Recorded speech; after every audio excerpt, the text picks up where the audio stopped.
A Organização Mundial da Saúde, mais conhecida como OMS, é a nível mundial. Ficou muito conhecido agora na pandemia. Seu presidente apareceu muito para poder manifestar aquilo que eles pensavam a respeito de toda a pandemia. E tiveram que mostrar, pela primeira vez, o maior símbolo da OMS. Qual era o maior símbolo da OMS? Está no jaleco de cada médico no Brasil e no mundo. São, em alguns lugares, 2 serpentes, mas normalmente você vê uma serpente e uma haste. Essa é a Organização Mundial da Saúde. E por que uma serpente é o símbolo máximo de uma organização como a Organização Mundial da Saúde? Como? Como explicar isso? Claro que as pessoas não têm noção do que se trata. Eu mesmo, se eu entrar muito nesta área e comentar coisas, meu canal é bloqueado. Então eu tenho que ter muito cuidado. Mas essa parte inicial eu não poderia deixar de falar a respeito do que significa a OMS. Quem deu início a tudo isso é um padre católico, Euclápio. Ele colocou esse símbolo, até porque eles acreditam que a serpente, quando foi expulsa do paraíso, o homem foi expulso, a mulher também foi expulsa. A serpente roubou o elixir da juventude, o segredo da juventude. E o porquê eles acreditam que o homem e a mulher não conseguiu trazer a eternidade, a juventude, e a serpente sim? Porque é um animal tão impressionante que uma certa idade ela consegue trocar de pele, aquela pele velha, marcada, já enferrujada, vou dizer assim, dura, né, para se arrastar. Na verdade, ela troca por uma pele nova. É como se ela renovasse. Se ela tem 30 anos, essa cobra, eu não sei o tempo de uma cobra, mas se ela tem 30 anos de existência, quando ela troca de pele, ela volta a ter 10 anos, 5 anos. E aí, eles acreditam que ela, ao fugir, ao ser expulsa, na verdade, amaldiçoada, ela levou o elixir da juventude. Em Gênesis, capítulo de número 3, versículo 1, primeiro livro da Bíblia, nos conta a história da serpente e como tudo começou. A serpente é o símbolo máximo de Satanás. É o que me estranha a Organização Mundial da Saúde ter esse símbolo. Olha o que diz em Gênesis 3. Ora, a serpente era mais astuta que todos os animais ou as animarias do mundo que o Senhor Deus tinha feito. E esta disse à mulher: é assim que Deus disse. Veja como a astuta serpente. Claro, é apenas um animal aonde Satanás incorporou nela utilizando sua garganta, suas habilidades, por se tratar de um animal mais preciso, mais sagaz. Satanás teve tempo para escolher um animal para poder causar o estrago que conseguiu fazer lá no Jardim do Éden. Não seria o elefante, não seria um pássaro, não seria girafa, mas o animal escolhido a dedo se trata da serpente. Dizem que a serpente ela andava em pé, e faz todo sentido, porque a maldição que cai sobre ela passa a rastejar. Então ela tinha uma posição diferente, e essa serpente ela foi usada. Então a serpente, até os dias de hoje, são os animais que representam, que tem a fiel representação de Satanás, é a serpente. Uma cobra, né?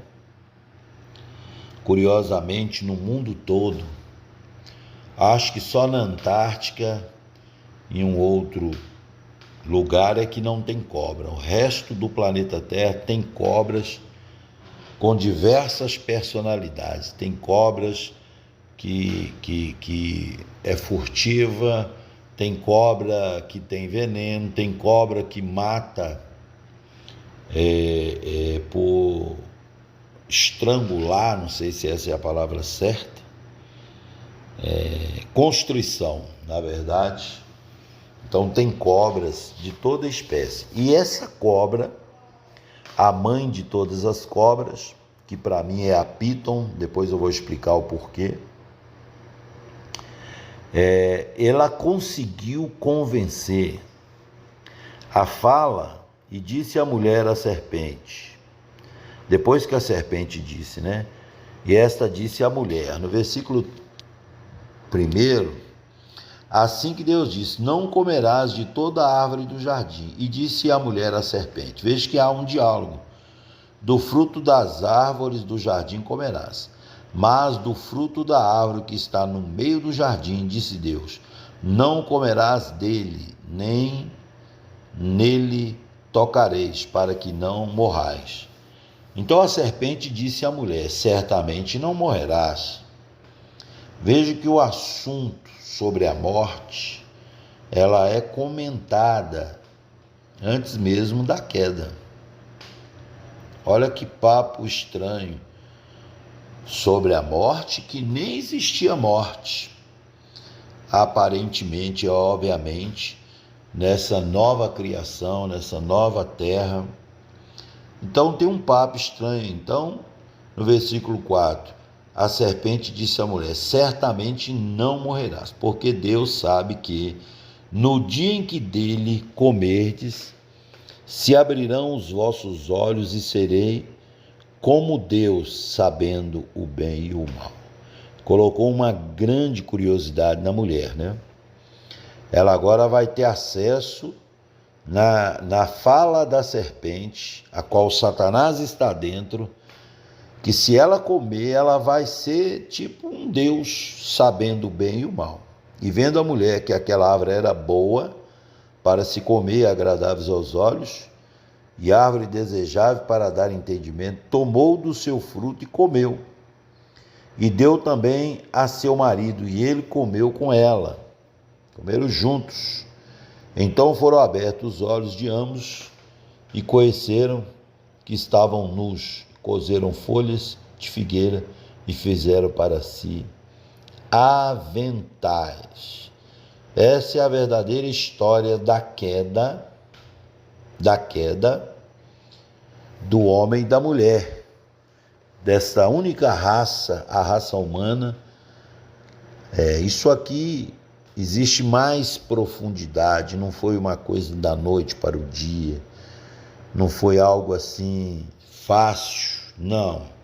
Teve muitas coisas que ocorreram e aconteceram, tanto que no 13, e disse o Senhor Deus à mulher, por que fizeste isso? E disse a mulher, a serpente me enganou. Caiu em si, reconheceu, e eu comi. Então disse o Senhor Deus. Então Deus vai dizer agora, é um juízo, né? Deus vai agora decretar um juízo na serpente. Então Deus disse à serpente: porquanto fizeste isso, maldita serás mais do que todas as bestas, de toda besta, e mais do que todos os animais do campo. Sobre o teu ventre andarás, e o pó comerás todos os dias da tua vida. E porei inimizade entre ti e a mulher, entre a tua descendência e a sua semente. Esta te ferirá a cabeça e tu lhe ferirás o calcanhar. Uma dura sentença na serpente, representação do mal, e esse duro castigo, ela iria perder a sua posição original. Ela vai rastejar, se alimentar do pó da terra. Hoje, cobras, elas não têm pés, não têm mãos, ela tem uma dificuldade enorme. Então ela adquiriu, né, ao longo do tempo, algumas habilidades.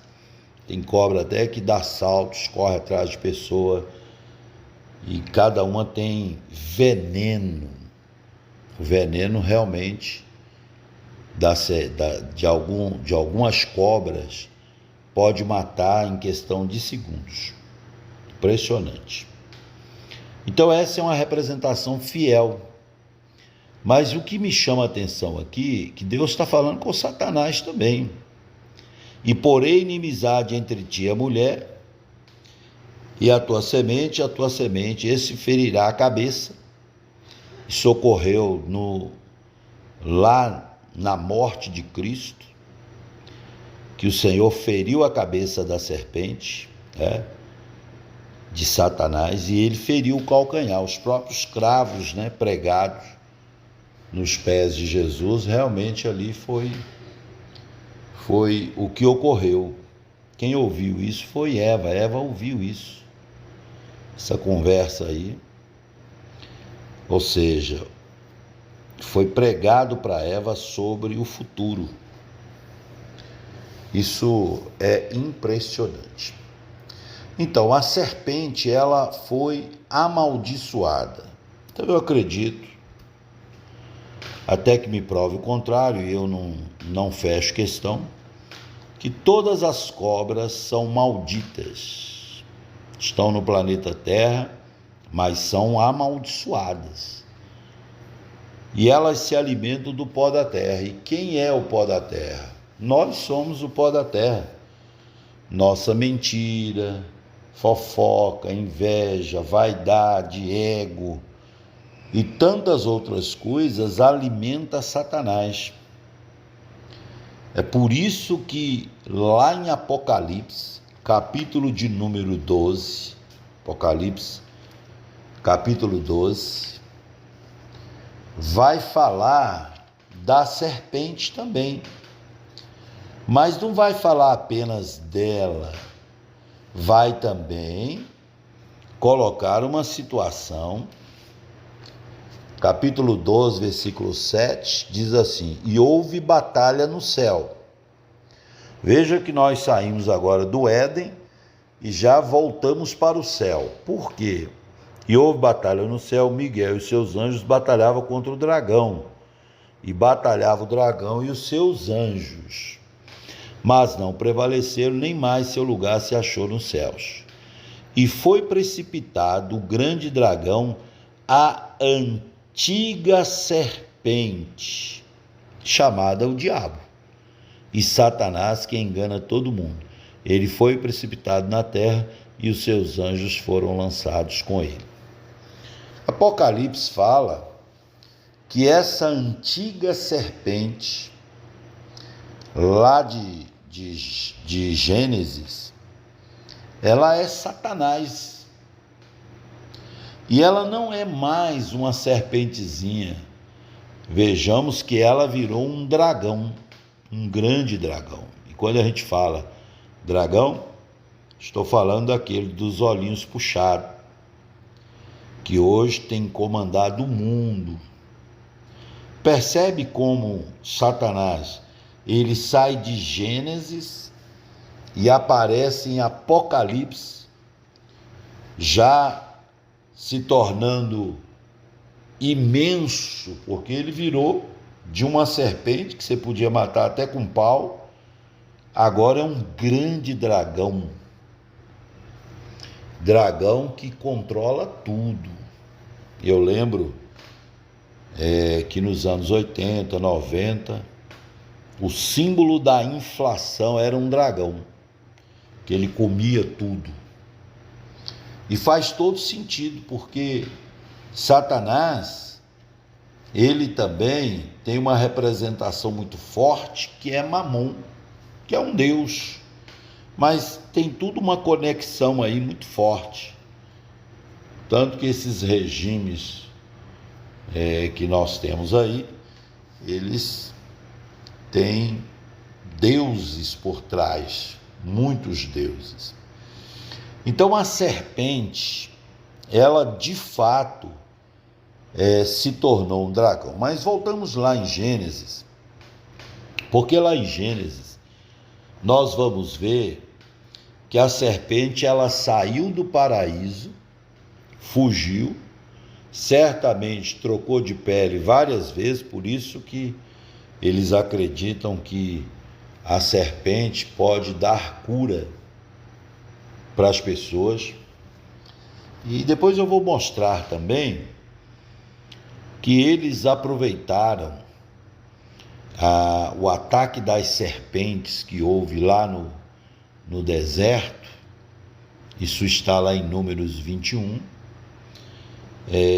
Levantaram uma haste com a serpente de metal, e as pessoas olhavam para a haste, olhavam para a serpente e eram curadas. Obviamente que lá em João 3,14, você vê uma comparação. E essa comparação de João 3,14, falando a respeito, assim como a serpente foi levantada no paraíso, assim Cristo também seria levantado. E é verdade, hoje, quando nós olhamos para a cruz e olhamos para o nosso Salvador, o que acontece é que nós somos salvos para quem realmente busca ao Senhor, olha para a cruz, essa pessoa ela é salva. Então é uma comparação que faz muito sentido, mas essa organização, ela simplesmente coloca para mostrar que está no controle de tudo, que deve arrecadar de dinheiro, é muita grana por trás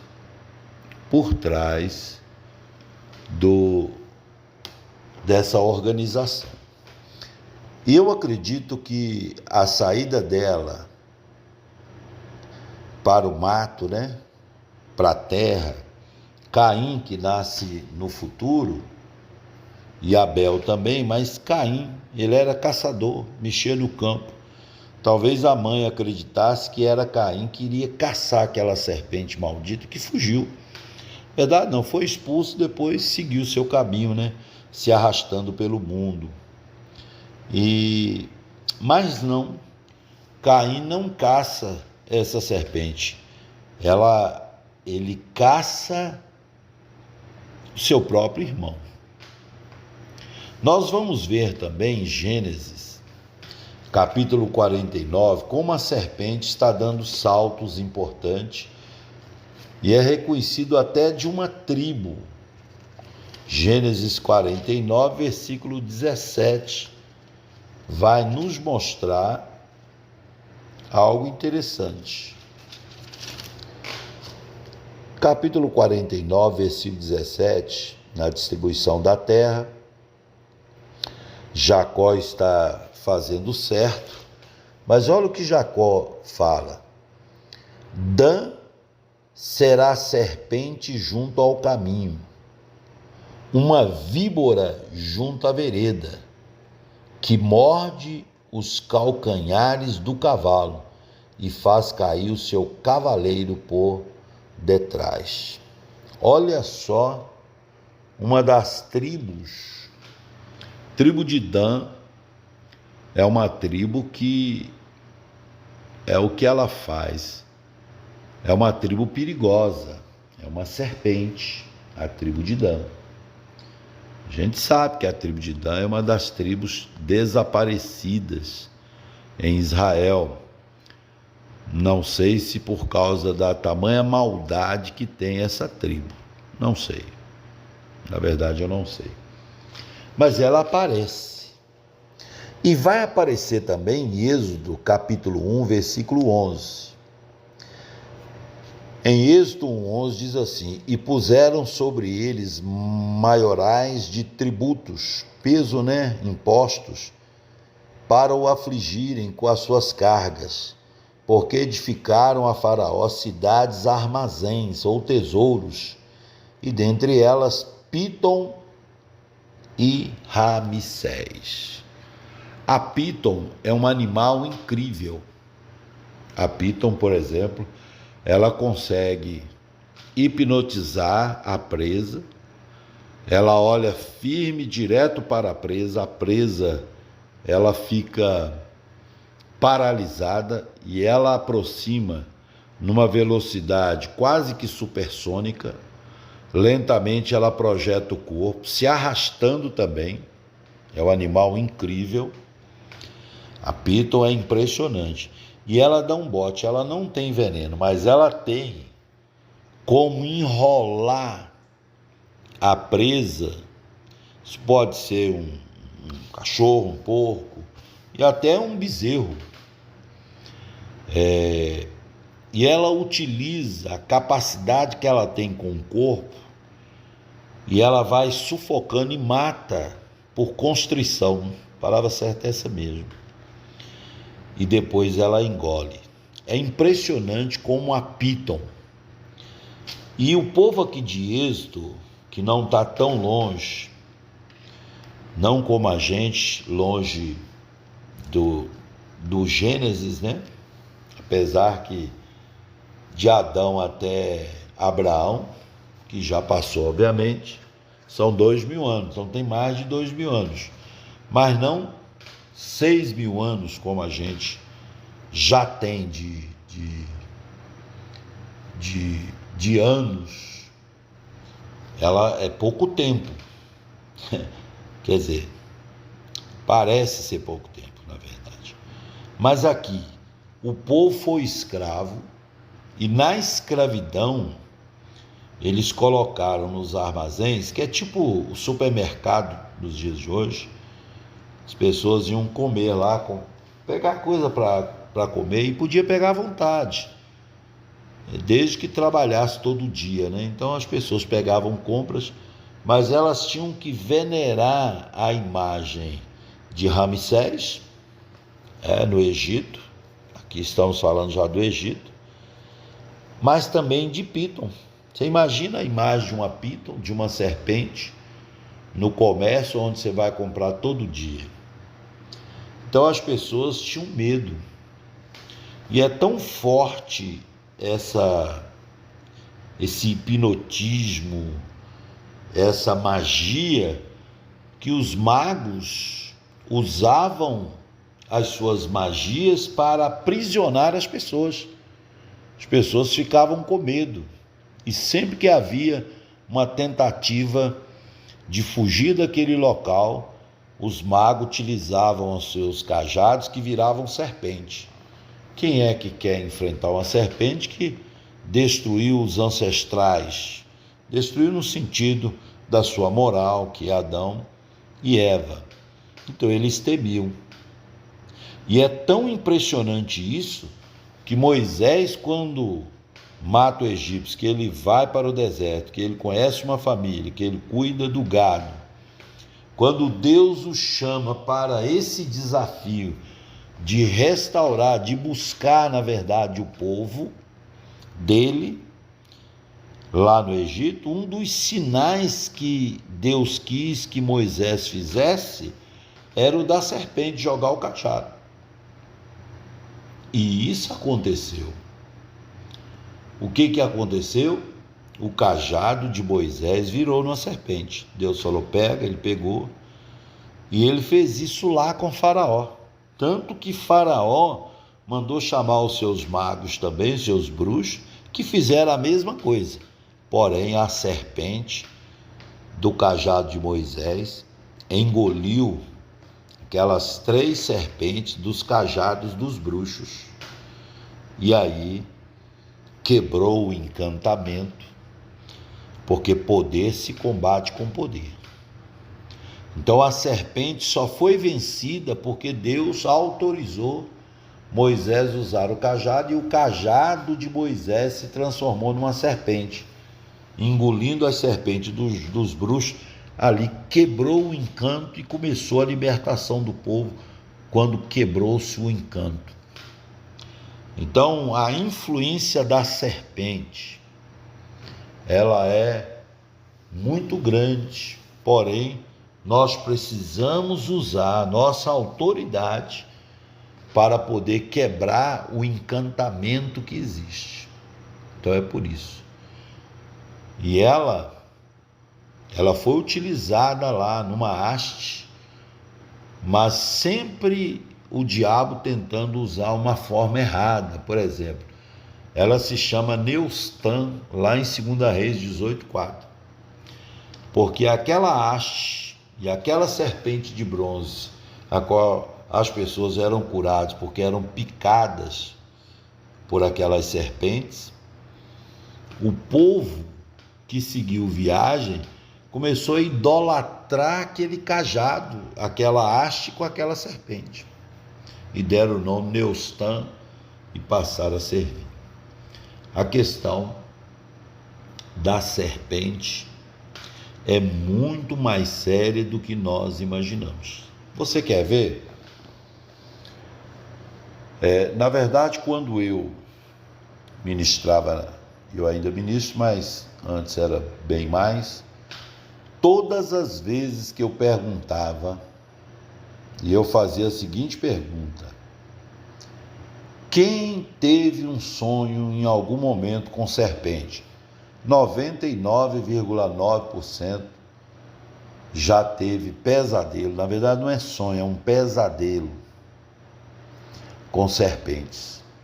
Parece que ela está no imaginário perseguindo até hoje a mente de muitas pessoas, porque elas sonham, elas têm pesadelo com a serpente. E isso realmente é preocupante, né? Muito preocupante. Pois bem, mas a serpente, ela vai seguir o seu caminho. Nós vamos encontrá-la em Isaías 27, no versículo de número 1. Isaías 27, versículo 1. Estou indo em direção a Isaías para fazer essa leitura, que é muito interessante. Isaías 27, versículo 1, diz assim, naquele dia o Senhor castigará com a sua dura espada grande e forte a Leviatã, a serpente veloz, e a Leviatã, a serpente tortuosa, e matará o dragão que está no mar. Quando fala mar, pode ser povos, línguas, gentes. Toda vez que fala mar, representa povos, nações e línguas. Então, veja que ela já está em Isaías. Por que isso faz muito sentido? É Isaías que viu o nascimento de Jesus, é Isaías, o nascimento de Jesus. Você vai ver ali em Isaías 6 e Isaías 9, já começa a falar de Cristo. Mas também em 53, a morte de Cristo, ou seja, ela está caminhando em direção ao Calvário.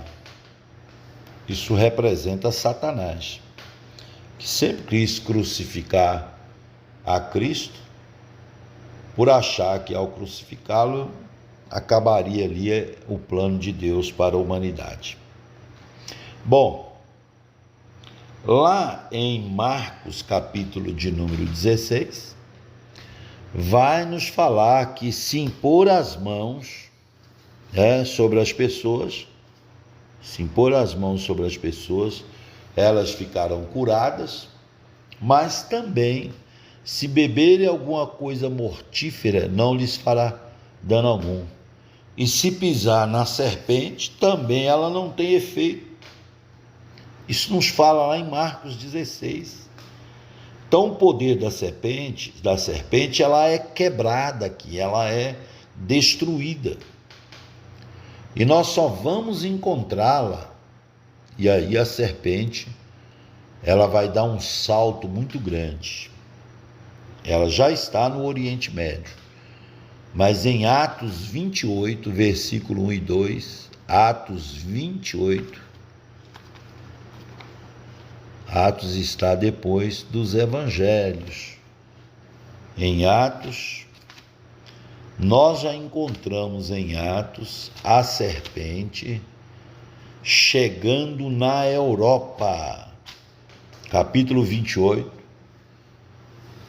E havendo escapado, então souberam que a ilha se chamava Malta, e os bárbaros usaram conosco de não pouca humanidade, porque, acendendo uma grande fogueira, nos recolheram a todos por causa da chuva que caía e por causa do frio.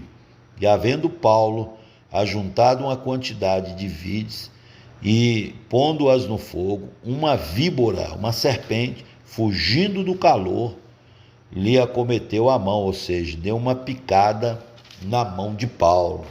E os bárbaros, vendo-lhe a bicha, ou a serpente, pendurada na mão, diziam uns aos outros: certamente esse homem é homicida, visto como, escapando do mar, a justiça não deixa viver.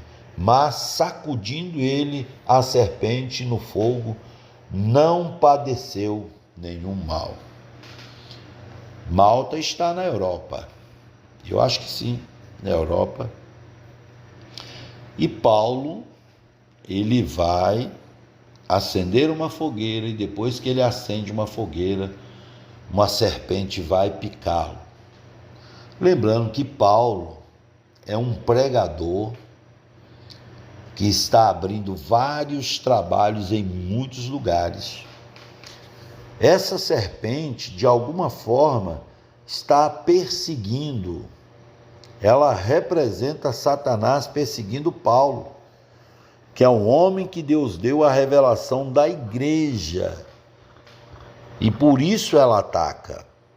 Mas aquele povo, ao ver a serpente picada na mão de Paulo, Paulo balançou, sacudiu, e ela caiu no fogo, e ele pôde prosseguir. E além de tudo, houve cura nessa tribo, nessa ilha. Todos converteram, eu acredito, passaram a conhecer Cristo, porque Paulo pregou, Paulo ministrou cura para esse povo. Tinha um comandante, por nome Públio, principal. Ele tinha uma pessoa doente, e essa pessoa recebeu uma cura, uma grande cura, e todas as pessoas foram curadas também. Foi algo incrível. Foi aí o poder da igreja ao chegar numa cidade, como os milagres acontecem. Eu já abri várias igrejas. Quando a gente chegava na cidade para abrir a igreja, muitas pessoas eram curadas. Mas os ataques espirituais eram muito fortes. Igual Paulo, ele foi atacado. A igreja, ela precisa ser destemida, corajosa. ela precisa avançar e não retroceder. A serpente, um dia, ela será destruída. Nós não teremos serpentes aqui na terra, porque ela é uma fiel representação de Satanás, e nós, como igreja, temos que sacudi-la, jogá-la no fogo, fogo é juízo, e curar os enfermos, conforme disse aqui. E eles esperavam que viesse a inchar ou a cair morto de repente, mas tendo esperado já muito e vendo que nenhum incômodo, isso é capítulo 28 de Atos, versículo 6, incômodo lhe sobrevinha, mudando de parecer, diziam que era um Deus. Ali, próximo daquele mesmo lugar, havia umas herdades que pertenciam ao principal da ilha, por nome Públio, a qual nos recebeu e nos hospedou benignamente por 3 dias. E aconteceu estar de cama, enfermo de febre, e desinteriu o pai de Públio, que Paulo foi ver e, havendo orado, pôs as mãos sobre ele e o curou. Feito, pois, isso, vieram também ter com ele os demais que na ilha tinham enfermidade, e sararam, os quais nos distinguiram também com muitas honras, e havendo de navegar, nos proveram das coisas necessárias. A igreja sempre vai receber ofertas, presentes, para que ela possa prosseguir. A obra não parou, a cura aconteceu, a serpente foi jogada no fogo e Paulo conseguiu evangelizar muitas vidas. O evangelho chegou a Roma, chegou na Grécia, o evangelho chegou em muitas partes do mundo, porque Satanás foi derrotado para sempre.